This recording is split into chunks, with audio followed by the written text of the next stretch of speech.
It's now the third alum crystal video, and as we can see from our alum vial here, we have significant crystal growth. All along the bottom, there are crystals forming. Also, seems to be a piece of floating debris in the solution, and we are unsure about what that might be.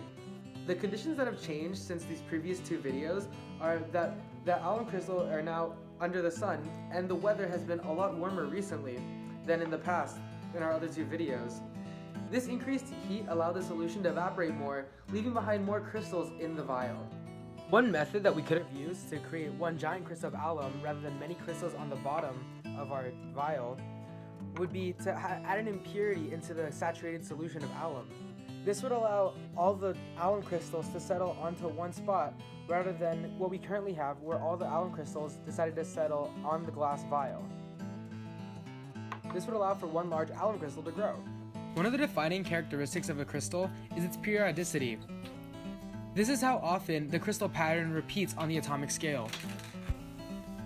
In order to determine the space between these differing patterns, we use something known as Bragg's law, which calculates the space between the different planes in the crystal, also known as d-space.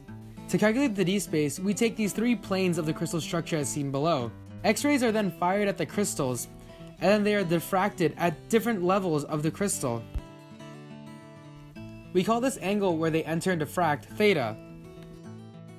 We then use trigonometry and the equation given by Bragg's law to determine the d-space.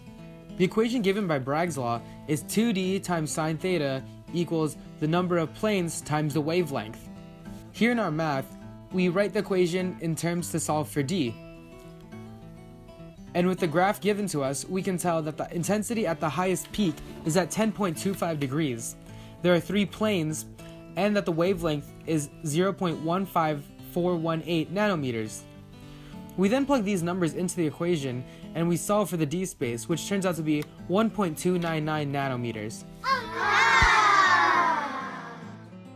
Unfortunately, this is the last episode of Alum Crystal Growth. Hopefully, you all had as much fun as we did. Thanks for watching!